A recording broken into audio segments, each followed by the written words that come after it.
Bian masih belum bisa berkata-kata. Mendengar pengakuan Rian baru saja. Jantungnya masih terasa berlompatan. Telinganya masih terdengar berdengung. Dia bingung dengan situasi seperti ini. Tak pernah terlintas sedikit pun dalam benaknya bahwa putranya akan menyukai kakaknya sendiri. Tuh kan, Pa, apa Mama bilang? Dan itu suka sama Kalista, tutur Nindya, yang juga mendengar pengakuan dari mulut putranya itu. Bian tampak grogi. Ia tak berani menatap mata Nindya ataupun Rian. Otaknya masih tidak bisa diajak berpikir. Ini semua terlalu mengejutkan untuk Bian. "Pah, kenapa? Kayaknya Papa gak seneng. Padahal dari dulu Mama sering cerita sama Papa. Pengen banget bisa besanan sama Mbak Jarana. Sekarang anak kita udah dewasa loh." Nindya merasa heran melihat mimik wajah Bian. "Bukan gitu. Papa cuma mikir, belum waktunya lah kamu mikirin cinta-cintaan dulu. Mending kamu lanjutin kuliah S2 dulu di luar negeri sekalian. Mumpung masih muda," jawab Bian yang berusaha merendahkan debaran jantungnya.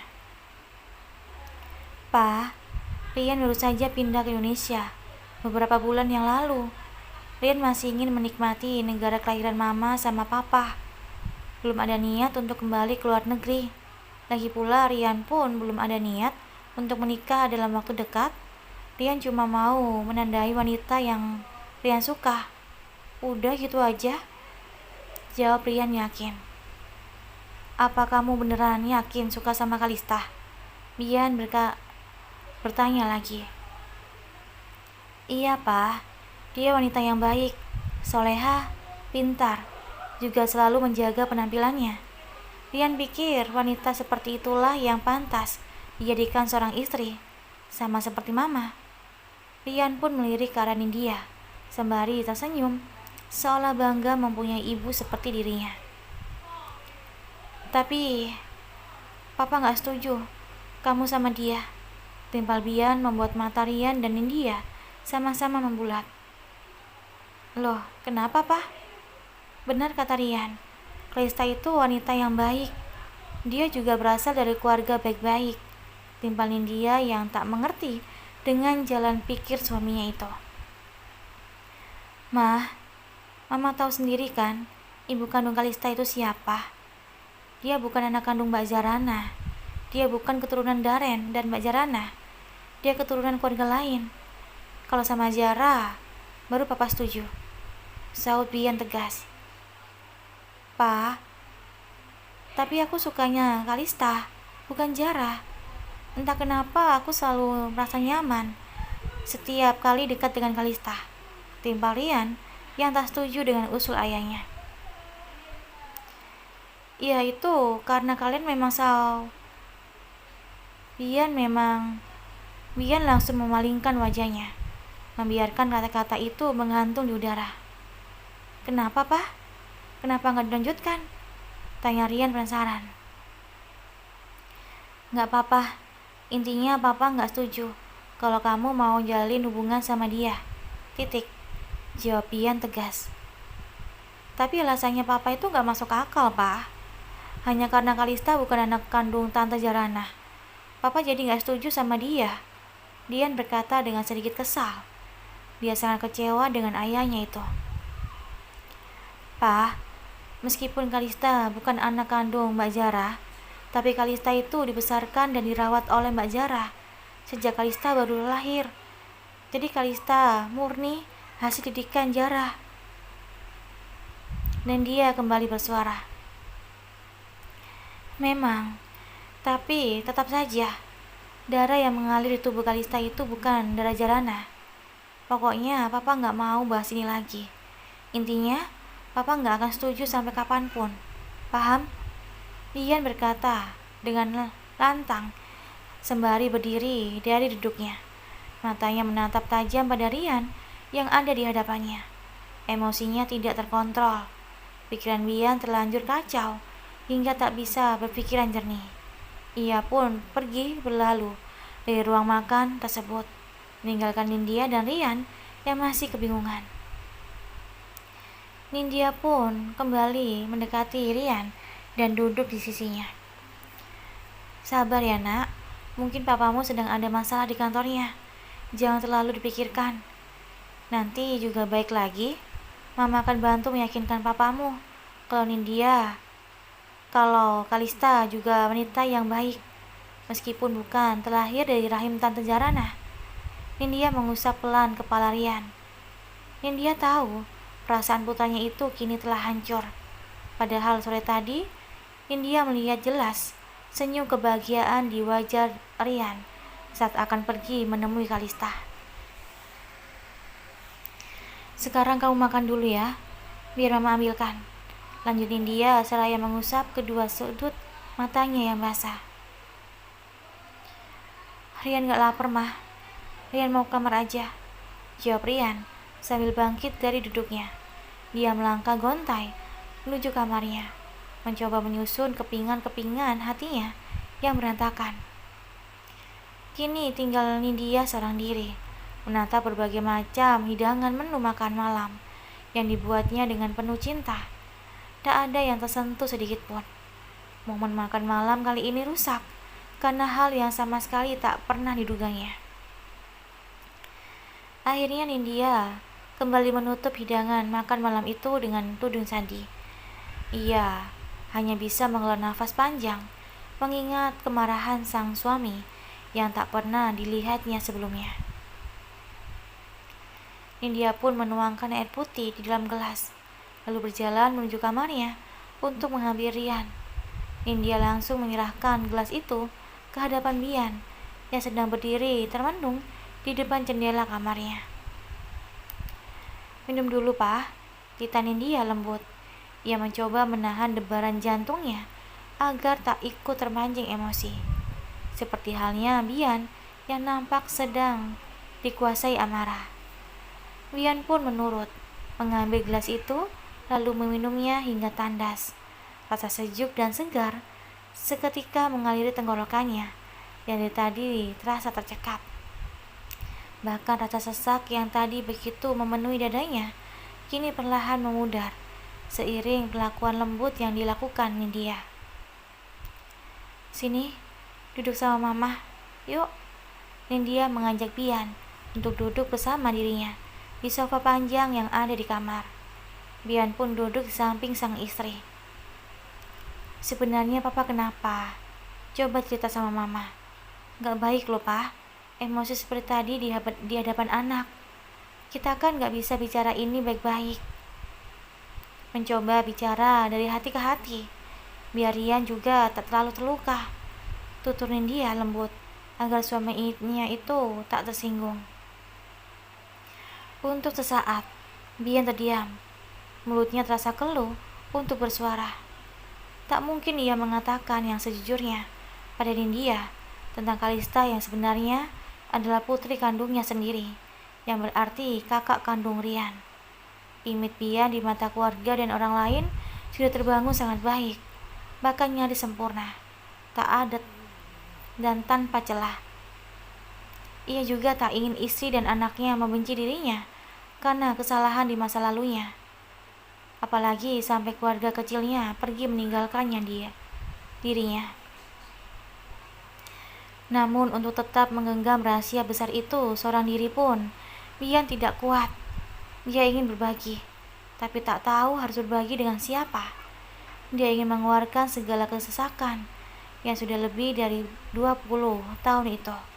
Ia dekap sendirian, membaginya bersama orang yang akan mengerti posisi dirinya dan memberikan dukungan untuknya, bukan justru menghakimi dia dengan segala kesalahan yang memang ia sadari sejak awal. Boleh nggak kita nggak bahas ini dulu?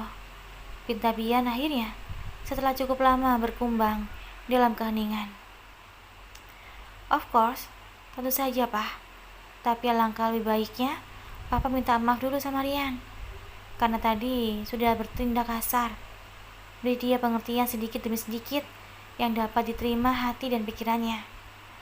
Jangan sekaligus. Dia masih muda, Pak. Apalagi sekarang sudah masuk masa pubertas. Jangan sampai karena dia tak merasa nyaman di rumah, merasa tak punya teman di rumah untuk berbagi, akhirnya dia mencari kenyamanan di luar. Akhirnya dia nekat mencari ketenangan di luar. Papa paham kan? Mama yakin Papa lebih berpengalaman dalam hal ini. Timpal Nindya bijak. Wanita dengan dagu terbelah tersebut mengambil tangan Bian, lalu menggenggamnya lembut, menyalurkan rasa hangat sampai ke dasar jiwanya. Bian mengangguk mengerti. Ia tak ingin masa mudanya yang kelam dan bebas dulu terulang oleh Rian sekarang. Itulah sebabnya Bian selalu memposisikan dirinya sebagai teman pada putranya itu, agar bisa berbagai hal tanpa rasa canggung dan malu. Namun, kali ini sikap Bian sudah di luar batas. Dia membuat hati putra tunggalnya itu patah dengan kekasaran dan bentakan yang dilontarkannya. Dan kini, Bian pun menyesali tindakan yang tak terkontrol itu. Papa ke kamar Rian dulu ya, tutur Bian sambil bangkit dari duduknya. Nindya tersenyum, hangat sembari mengangguk, melepaskan genggaman tangannya pada tangan sang suami yang hendak melangkah meninggalkan kamar itu. Bian berjalan dengan dada yang dipenuhi penyesalan karena telah membentak sang putra yang selama ini dibesarkannya dengan penuh kasih sayang. Di depan kamar Rian yang tertutup rapat, Bian sempat mematung sesaat. Ia menarik nafasnya dalam-dalam, lalu mengembuskannya perlahan. Mencoba untuk tak lagi mendorong emosi sesaat yang lebih melukai perasaan sang anak. Perlahan, Bian pun mengetuk pintu kamar Rian. "Boleh Papa masuk?" tuturnya. "Masuk saja, Pak. Gak dikunci," tita Rian di dalam kamar. Meski ada suara terkesan datar, sebenarnya ia sedang berusaha meredam luka yang masih menganga karena perlakuan sang ayah yang selama ini dianggapnya begitu berwibawa. Bian pun akhirnya masuk ke dalam kamar yang senantiasa rapi meski penghuninya seorang remaja laki-laki tersebut. Karena sejak kecil, Nindya selalu membiasakan putranya itu untuk bertanggung jawab terhadap hal-hal pribadi yang berkaitan dengan dirinya, termasuk kebersihan dan kerapian kamarnya. Saat pintu terbuka, Bian mendapati putrinya itu sedang bermain game di depan laptopnya. Meski Bian tahu sebenarnya hal itu dilakukan Rian untuk mengalihkan pikiran yang memenuhi kepalanya. Karena Bian bisa melihat dengan jelas game yang sedang dimainkan oleh Rian itu hanya sebatas formalitas. Rian tidak sedang benar-benar memainkannya. Saat Bian masuk, Rian pun melepaskan tangannya dari keyboard komputernya. Ia lalu beralih menatap Bian dengan tatapan yang masih menyimpan kekecewaan. Bian pun duduk di samping Rian, bersisihan. Perlahan tangannya terangkat dan mengacak rambut Rian pelan. "Maafin Papa ya, Papa gak bermaksud untuk bentak kamu, apalagi bersikap kasar sama kamu. Papa hanya ingin memberikan yang terbaik buat kamu," tutur Bian lembut. Nada bicaranya tak lagi tinggi seperti tadi. Rian hanya mengangguk pelan, tak ingin membantah untuk saat ini, agar amarah ayahnya tak lagi tersulut. Namun bukan berarti Rian menyerah untuk tetap memperjuangkan cintanya pada Kalista. Dia hanya mengalah sejenak, mengalah untuk menang, sembari menunggu momen yang tepat agar ayahnya itu bisa luluh suatu waktu. Sejak saat itu, Rian sudah jarang sekali menemui Kalista. Keduanya pun disibukkan dengan aktivitasnya masing-masing. Sambil menunggu wisuda, Kalista membantu Jarana di butik agar ibunya itu bisa sering beristirahat di rumah. Sementara Rian diminta Bian untuk mulai membantu mengelola perusahaannya yang bergerak di bidang majalah religi. Bagaimana tidak, Rian adalah anak laki-laki satu-satunya di keluarga Bian. Mau tidak mau, dialah yang akan meneruskan perusahaan keluarganya. Mbak, Kak Rian kok gak pernah kesini lagi ya? Tanya Zara pada Kalista sore itu. Keduanya sedang menonton TV sembari menikmati camilan.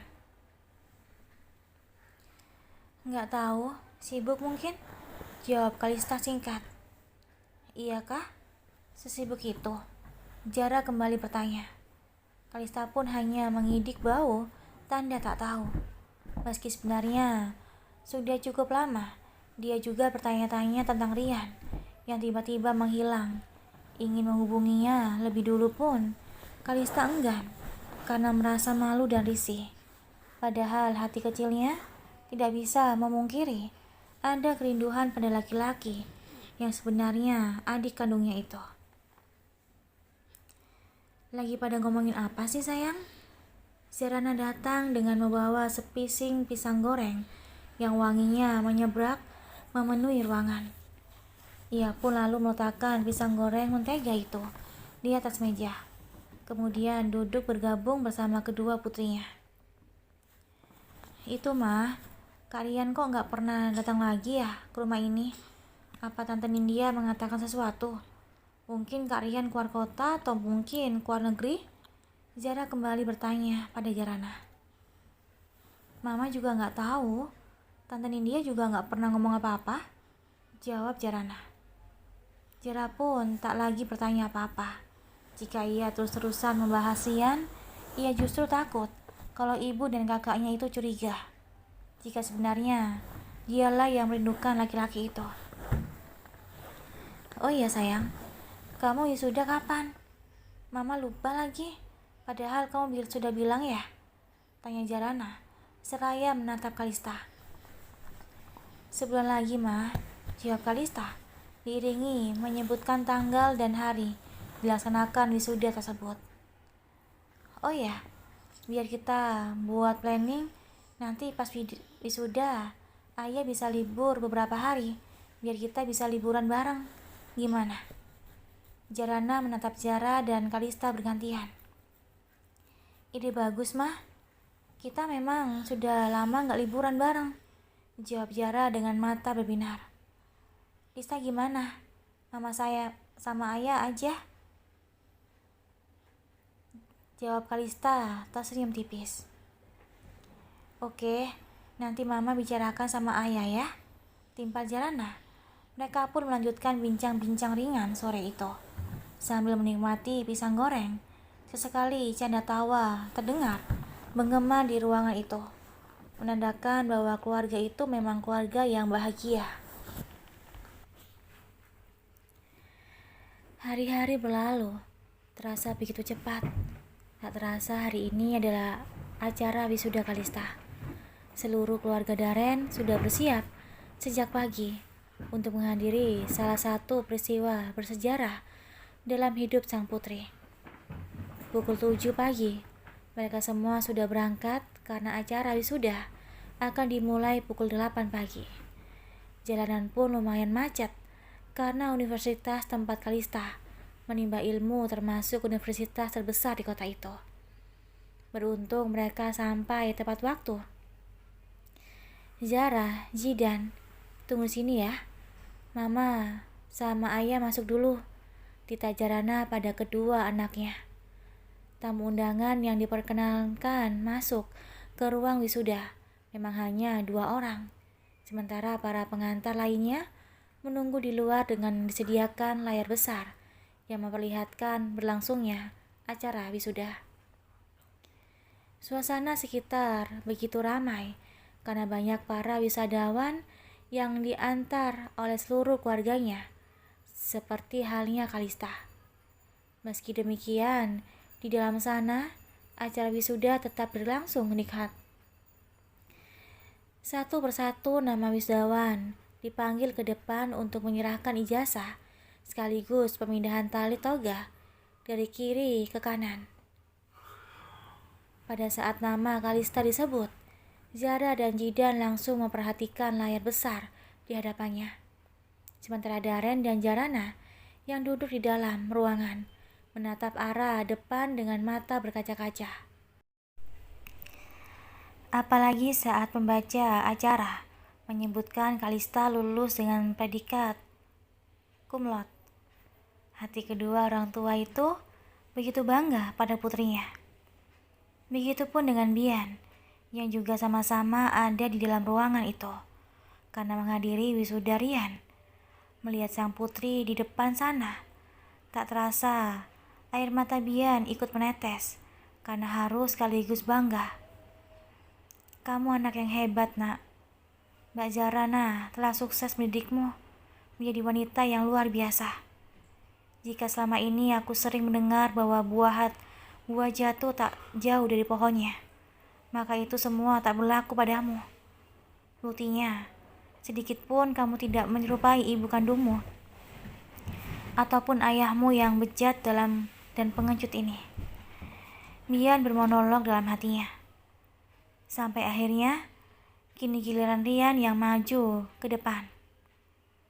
Acara wisuda itu berlangsung lama. Bahkan saat matahari sudah ada persis di atas kepala, acaranya belum kunjung selesai karena jumlah mahasiswa yang sangat banyak.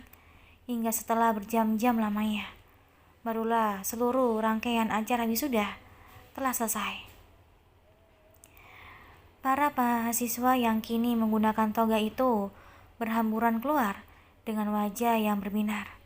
Kebahagiaan terpancar jelas dari seluruh wajah wisudawan yang sudah dinyatakan lulus kuliah dan siap untuk menempuh kehidupan baru di dunia kerja. Begitupun dengan Kalista yang keluar dengan senyum yang mengembang di kedua bibirnya. Diikuti Daren dan jaga Jarana di belakangnya. Zara dan Jidan pun langsung menghampiri kakaknya itu untuk mengucapkan selamat. Selamat ya Mbak, tutur Zara antusias. Makasih, sebentar lagi juga kamu menyusul, timpal Kalista. Keduanya pun berpelukan untuk menyalurkan rasa bahagia. Kita makan-makan dong untuk merayakan kelulusan Mbak Lista, gelutuk Jidan sambil tersenyum lebar. Ayo, mau makan di mana? Timpal Daren antusias. Begitupun dengan Jarana yang mengangguk, menyetujui usul sang putra. Setelah menyebutkan nama restoran yang akan dikunjungi, keluarga Daren pun melangkah bersama menuju mobil mereka di parkiran. Hingga tanpa sengaja mereka bertemu dengan Bian dan keluarganya yang juga menuju mobil. Hai, sapa Jarana antusias pada Nindya sambil menghampirinya. Ya ampun, Mbak Zara. Dari tadi aku cariin gak nemu, taunya ketemu di sini, tutur Nindya. Kalista, selamat ya nak. Lanjutnya lagi, seraya mengalihkan pandangan pada Kalista yang berdiri di samping Jarana. Terima kasih Tante, jawab Kalista. Selamat juga untuk putra Tante, lanjut Kalista, seraya melirik Rian sekilas. Hai Tak, selamat ya, tutur Rian diiringi senyum tipis dari bibirnya. Sudut mata Rian melirik ke arah Bian yang nampak nyaman dengan situasi itu. Namun Bian pun tetap mengucapkan selamat pada putrinya itu. Makasih Om, timpal Kalista. Rian, ayo nak, ajak Bian buru-buru. Bian hanya takut jika pertemuan putranya dengan putrinya itu akan kembali menumbuhkan benih-benih cinta yang selama ini berusaha dipadamkan oleh ayahnya itu. Bian, aku dan keluargaku mau langsung makan-makan. Kalau tidak keberatan, mari kita makan bersama-sama untuk merayakan kelulusan putra-putri kita, ajak Daren ramah pada Bian. Bian menghentikan langkah, matanya menatap lurus pada Daren yang masih menunggu jawaban atas tawarannya. Lalu melirik pada Nindya yang tak memberikan respon apa-apa, seolah menyerahkan sepenuhnya hak itu pada Bian. "Maaf, aku sedang buru-buru. Ada urusan lain. Mungkin lain kali," tolak Bian halus. "Ayo, Mah." Bian pun menggandeng tangan Nindya yang ada di sampingnya. "Mari, Mbak, aku duluan ya," ujar Nindya seraya melewati Jarana. Mimik wajah Nindya nampak tak enak pada sahabatnya itu. "Om, Tante, saya permisi," tutur Rian sopan. Kedua ujung matanya sempat melirik ke arah Kalista, yang juga sedang menatap ke arahnya. Hingga pandangan mata keduanya pun sempat beradu, meski sesaat. Namun, tetap saja meninggalkan debaran-debaran aneh dalam dada. Daren dan Jarana sama-sama tersenyum, seraya mengangguk, menatap kepergian Bian dan keluarganya, hingga memasuki mobil dan meninggalkan area parkiran kampus. "Kok malah bengong? Ayo," cuitan Jidan membuat Daren merogoh saku celananya dan mengambil kunci mobil. "Ayo Tah, Rah," ajak Jarana pada Kalista dan Jara yang masih mematung. Jarana memegang pelan pundak kedua putrinya itu dan membiarkan mereka masuk lebih dulu ke dalam mobil, menyusun Jidan yang sudah ada di dalam mobil dan Daren yang sudah duduk di belakang kemudi. Perlahan mobil itu pun bergerak melalui lalu lalang orang yang masih ramai memenuhi area itu, meninggalkan universitas tempat Kalista menempuh pendidikan selama 4 tahun lamanya. Untuk sejenak, keheningan menyelimuti perjalanan mereka. Kalista larut dalam lamunannya, dan bayang-bayang Rian yang masih berkeliaran hebat dalam memorinya. Begitupun Jarana yang larut dalam pikirannya yang berkelana karena sikap Nindya dan Bian yang nampak berbeda. Tak lagi sehangat biasanya. "Ini kenapa pada diam semua?" Lagi-lagi Jidan yang mencairkan suasana hening dalam mobil itu. "Bukannya ini hari yang istimewa ya? Harusnya senang-senang dong," lanjutnya lagi. "Benar, besok juga kan kita akan ke Bali, liburan. Senang ya? Udah lama kita nggak liburan bareng-bareng." Jara pun ikut berceloteh riang, membuat suasana di dalam mobil semakin mencair. "Iya, pokoknya 3 hari ke depan kita habiskan buat liburan. Kita senang-senang, tinggalkan sejenak semua yang berhubungan dengan pekerjaan dan sebagainya. Iya kan, Mah?" Daren melirik sekilas pada Jarana. "Insya Allah, Mas. Mama juga sudah bilang pada Diana kalau besok-besok Mama nggak bisa di butik. Malah Mama ajakin dia, tapi Diana nggak mau," timpal Jarana menatap Daren yang sudah kembali melihat jalanan di depannya. "Ya, padahal kalau ada Syifa kan pasti lebih seru," keluh Jara. Tak berselang lama, mobil yang dikendarai Daren pun berbelok ke sebuah rumah makan dengan gaya lesehan. Semua orang turun bergantian, hingga Daren menjadi yang terakhir turun. Jarana pun mengajak anak-anaknya itu untuk masuk dan mencari tempat duduk yang nyaman. "Di situ aja, Mah." Jara menunjuk sebuah saung yang kosong. Rumah makan itu memang terdiri dari saung-saung yang berdiri di atas kolam ikan, hingga pada pengunjung bisa menikmati makanannya sambil melihat ikan-ikan yang ada di bawah saung. Selain kolam, ada juga taman kecil yang dipenuhi dengan bunga dan tumbuhan serta tempat bermain anak-anak seperti ayunan dan perosotan. Juga berbagai macam spot foto tempat para pengunjung mengabadikan gambar mereka. Jarana pun mengangguk, menyetujui tempat yang Jara tunjuk karena hampir semua saung-saung sudah terisi penuh. Bahkan banyak di antaranya yang masih mengenakan toga seperti halnya Kalista. Mereka semua pun melangkah menuju saung yang jaraknya kurang lebih tinggal belasan meter. Saat sampai, Daren langsung duduk sambil berselonjoran ke dalam saung yang terbuat dari kayu tersebut. Sementara Jarana dan kedua putrinya duduk bersila sambil membaca buku menu yang tersedia di atas meja. "Mau pesan apa saja, Ibu, Pak?" tanya seorang pramusaji yang menghampiri mereka. Tangannya sudah memegang buku kecil dan pulpen bersiap mencatat pesanan. "Mau makan apa, Mas?" tanya Jarana pada Daren. "Sop buntut aja sama udang crispy. Minumnya lemon hangat," jawab Daren. "Aku mau ikan bakar, Mah, sama cumi juga," timpal Jara. Oke, bilang aja sama mbaknya ya, biar mbaknya yang catat," tutur Jarana sopan. Jara dan Kalista pun menyebutkan pesanannya satu-satu. Begitupun dengan Zidan yang terlihat santai dan selalu paling akhir. Setelah pramusaji meninggalkan saung yang ditempati mereka, seluruh anggota keluarga itu pun larut dalam perbincangan tentang liburan besok.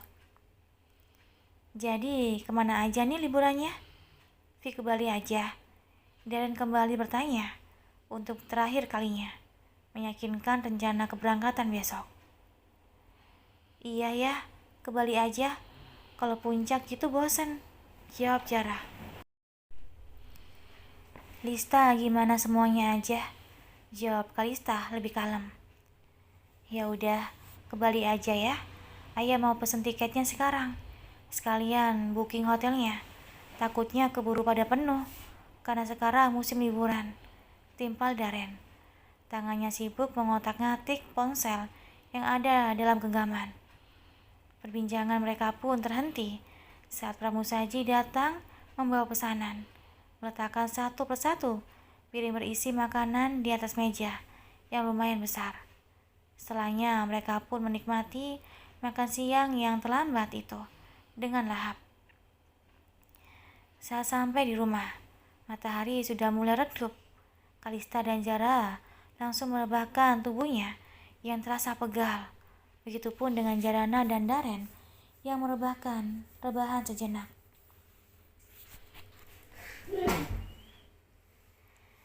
Besoknya pagi-pagi sekali, Jarana sudah berkutat di dapur menyiapkan sarapan, sementara Kalista dan Jara bertugas membersihkan rumah.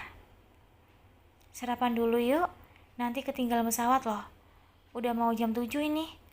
Jarana sedikit meninggikan suaranya agar terdengar oleh seluruh anggota keluarga. Benar saja, mereka mulai berdatangan satu persatu dan duduk di kursinya masing-masing.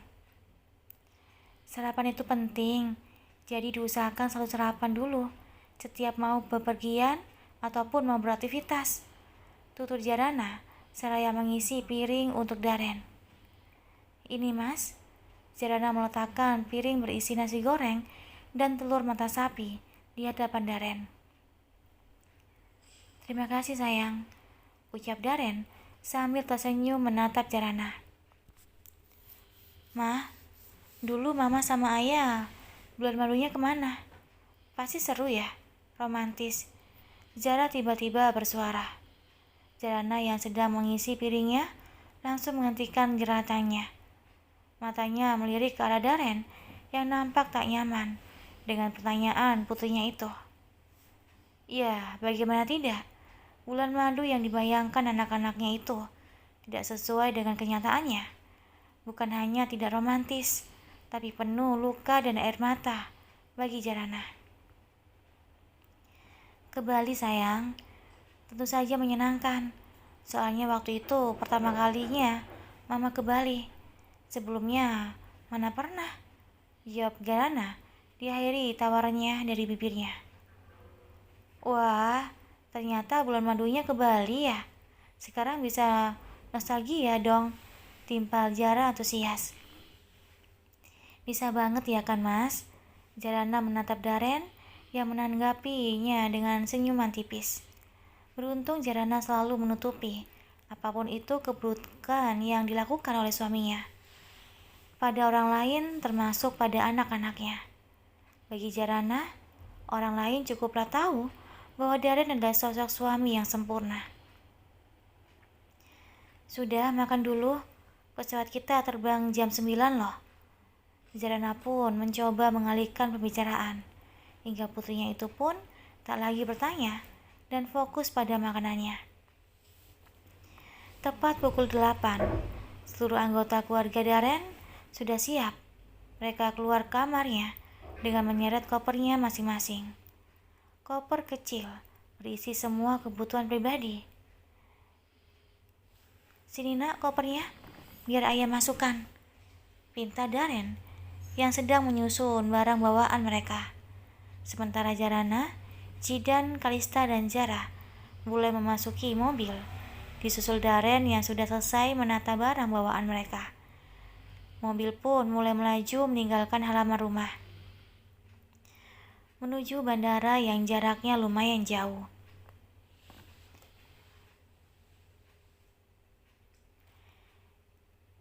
Setelah hampir 1 jam perjalanan, mereka pun akhirnya sampai di bandara. Masih tersisa waktu kurang dari setengah jam untuk mengurus segala hal yang berkaitan dengan check-in di bandara. Hingga akhirnya mereka menaiki pesawat yang akan segera terbang dalam hitungan menit. Kurang dari 1 jam menempuh perjalanan udara, pesawat pun landing di Bandara Ngurah Rai, Bali. Seluruh penumpang turun bergantian, termasuk Daren dan keluarganya. Setelahnya, Daren pun membawa keluarganya ke hotel yang sudah di-booking sebelumnya. "Alhamdulillah, akhirnya sampai juga," tutur Jarana dengan senyum lega saat sampai di lobi hotel. "Ini kartu kamar kalian." Jarana mengulurkan 2 buah kartu kamar hotel.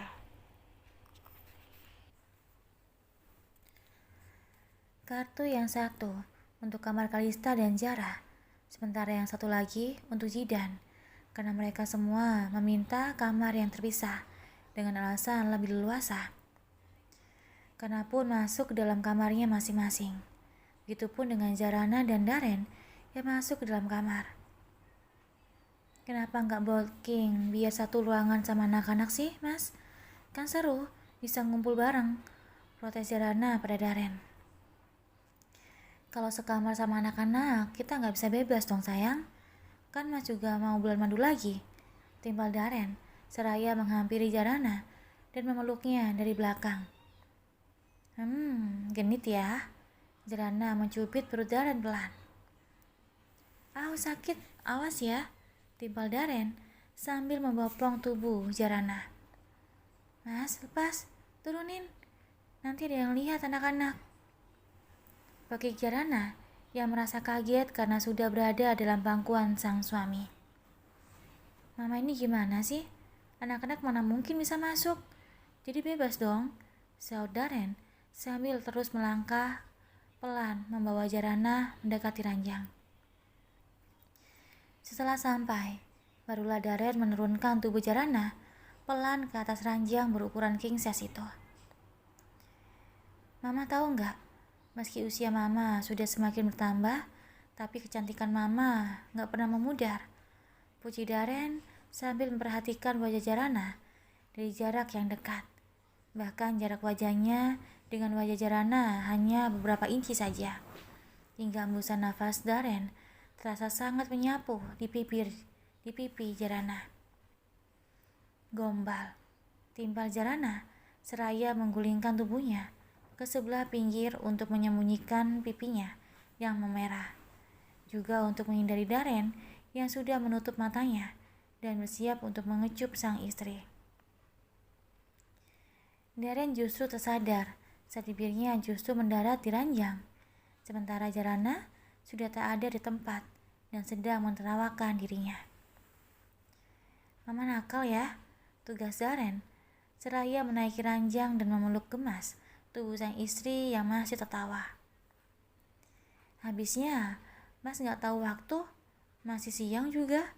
Sabar dong, tunggu nanti malam," timpal Jarana yang membiarkan tubuhnya dekap sang suami.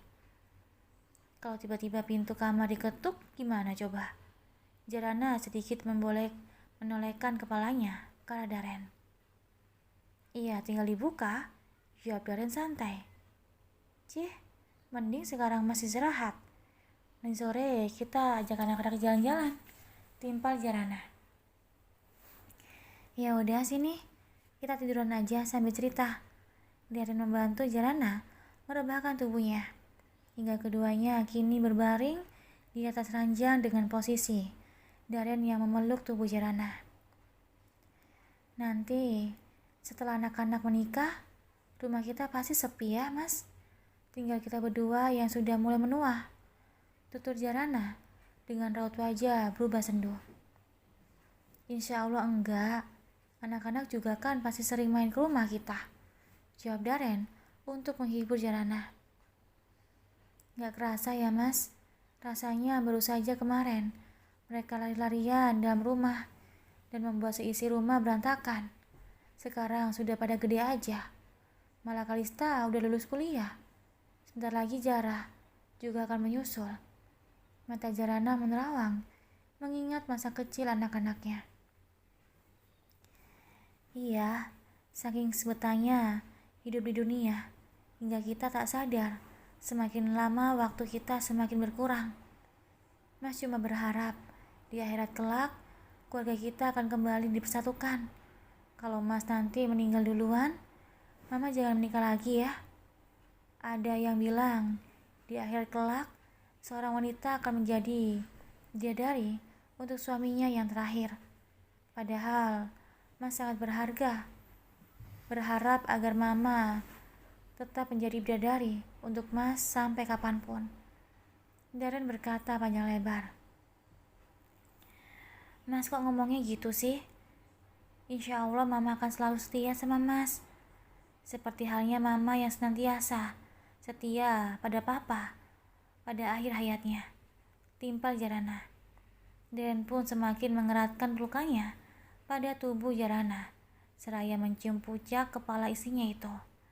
Hatinya senantiasa diliputi rasa syukur karena dijodohkan dengan wanita seperti Jarana. Dulu, Jarana disangka wanita kampungan, tapi ternyata bidadari surga.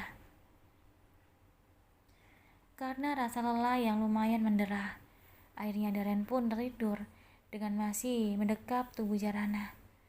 Jarana menoleh pelan menatap mata Daren yang ternyata sudah terpejam. Senyum di bibir Jarana pun terukir indah. Kemudian ia pun ikut memejamkan matanya dengan seseorang yang sisa umur senyumnya yang semakin memudar seiring masuknya ke alam mimpi. Sementara Kalista dan Jara sedang menikmati pemandangan di luar hotel dari balkon kamarnya. Keduanya duduk di kursi yang terhalang meja kecil, seraya menikmati hembusan angin yang menyapa wajah keduanya. Kalista memotret pemandangan di bawah sana, di mana ada seseorang bule yang sedang melintas. Kalista pun lalu mengunggah foto tersebut di akun media sosialnya, diikuti caption Bali. Rian yang kebetulan sedang berselancar di media sosialnya, itu pun langsung melihat postingan Kalista dan mengerti apa maksud postingan itu. Ia pun bergegas keluar kamarnya dan menghampiri Nindya yang sedang bersantai sambil menikmati acara TV. Rian pun kemudian duduk di sofa tak jauh dari ibunya. Ma, boleh enggak Rian minta hadiah atas kelulusan Rian? Tanya Rian ragu. Nindya pun langsung menoleh dan menatap putrinya itu. Tentu saja sayang. Katakan, kamu mau apa? Jawab Nindya tulus. Rian mau liburan sama Mama sama Papa. Pintar Rian. Boleh. Nanti Mama bicarakan dulu sama Papa ya. Mudah-mudahan minggu depan kita bisa liburan. Timpal Nindya. Bukan minggu depan, Ma, tapi hari ini, jawab Rian, membuat Nindya langsung terkejut. Kok mendadak, Nak? Mana bisa? Papamu kan lagi kerja. Tanya Nindya pelah heran. Gak mendadak sih. Sebenarnya mau ngajak dari kemarin-kemarin, cuma masih ragu. Kalau ditunda-tunda lagi, takutnya Rian justru makin sibuk dan gak ada waktu buat liburan lagi. Kila Rian memberikan alasan. Mama coba tanya sama papa dulu ya. Nindya mengambil ponsel yang terletak di atas meja, kemudian mengirim pesan pada sang suami. Ketika Bian sedang bekerja, Nindya memang terbiasa mengirim pesan terlebih dahulu, memastikan apakah suaminya itu sedang sibuk atau tidak, sedang ada tamu atau tidak, sedang meeting atau tidak. Karena Nindya tidak mau mengganggu sang suami di saat-saat terpenting dalam pekerjaannya. Jika memang sedang tidak sibuk, Bian biasanya langsung membalas pesan Nindya. Bahkan terkadang langsung menelepon dan video call. Tapi jika sedang sibuk, terkadang pesannya baru dibaca dalam beberapa jam ke depan. Sepertinya papamu sibuk, pesannya belum dibuka. Lanjutin dia setelah mengirim pesan beberapa menit yang lalu pada Bian. Rian pun hanya mendesah pelan. Padahal sebelumnya dia sudah begitu bersemangat untuk menyusul Kalista dan keluarganya. Tapi kini Rian merasa putus asa hingga sebuah ide tiba-tiba melintas di kepalanya. Gimana kalau Rian libur sendirian aja, Mah? Tanya Rian penuh pengharapan. Memangnya kamu mau liburan kemana sih sayang? Nindya malah balik bertanya. Ke Bali, Mah, jawab Rian. Bali? Kenapa tiba-tiba pengen ke Bali? Papamu gak mungkin mengizinkan kamu pergi sendirian. Kamu itu belum terlalu lama tinggal di Indonesia, apalagi ke Bali. Sudah, tunggu papamu nanti pulang. Kita bicarakan sama dia, timpal Nindya tegas. Nindya dan Bian memang tidak membiasakan anak semata wayangnya itu pergi sendirian, apalagi berlibur di luar kota atau keluar negeri. Bian terlalu trauma dengan masa mudanya yang bebas hingga selalu dihantui ketakutan jika sang putra akan mengikuti jejak kelam dirinya. Rian pun hanya mengangguk pasrah, memaksakan kehendak dirinya pada sang mama pun rasanya tidak mungkin. Ia pun berdiri dan berjalan lunglai menuju kamarnya lagi. Kembali membuka media sosialnya untuk mencari postingan terbaru yang diunggah Kalista. Namun ternyata foto tadi menjadi satu-satunya unggahan wanita yang hampir tidak pernah mengunggah foto dirinya sendiri di medsos. Terlalu lama menunggu kepulangan sang ayah, Rian pun akhirnya tertidur dengan ponsel masih di genggaman. Sementara jauh di sana, Kalista baru saja selesai melaksanakan sholat saat pintu kamarnya diketuk dari luar. Sedangkan Zara sedang ada di dalam kamar mandi. Ini mama, Nak, tutur Zarana setelah mengetuk pintu untuk kedua kalinya. Maaf, Mah, barusan Lista habis sholat, tutur Kalista saat pintu kamarnya sudah terbuka. Gak apa-apa sayang, mama yang minta maaf karena udah ganggu, timpal Zarana. Masuk, Mah. Kalista pun mengajak Zarana dan Daren untuk masuk ke dalam kamarnya. Zara juga baru saja keluar dari kamar mandi. Lista sama Zara siap-siap ya. Kita jalan-jalan sambil nyari makan. Tita Zarana. Mama juga udah nelpon Jidan, suruh siap-siap. Adikmu itu sepertinya baru saja bangun. Lanjut Zaranya. Kita mau jalan-jalan kemana, Mah? Tanya Zara antusias. Jalan-jalan sekitar sini aja. Jalan kaki sambil jalan-jalan sore. Banyak kok rumah makan yang enak di sekitar sini. Sebenarnya di pantai juga deket, tapi besok aja kita jelajahi Bali dari pagi, jawab Zarana. Oke, Mah, jawab Zara bersemangat. Ia pun lantas mengenakan gadikan yang sudah disiapkan. Sore itu, Daren dan keluarganya menikmati suasana Bali di sore hari dengan berjalan kaki. Bersama mereka pun banyak para wisatawan asing maupun lokal yang juga ikut melakukan hal yang sama, menyusuri jalanan Bali sambil sesekali mampir ke toko-toko kecil yang banyak berjejer di pinggir jalan. Belanjanya nanti aja kalau sudah mau pulang. Jalana mengingatkan anak-anaknya itu yang berbinar melihat deretan toko pakaian khas Bali dan aksesoris. Iya mah. Zara tersenyum lebar seraya mengurungkan langkah kakinya untuk memasuki toko pakaian tersebut. Kelimanya pun melanjutkan langkah hingga sampai di restoran alam terbuka yang begitu ramai pengunjung.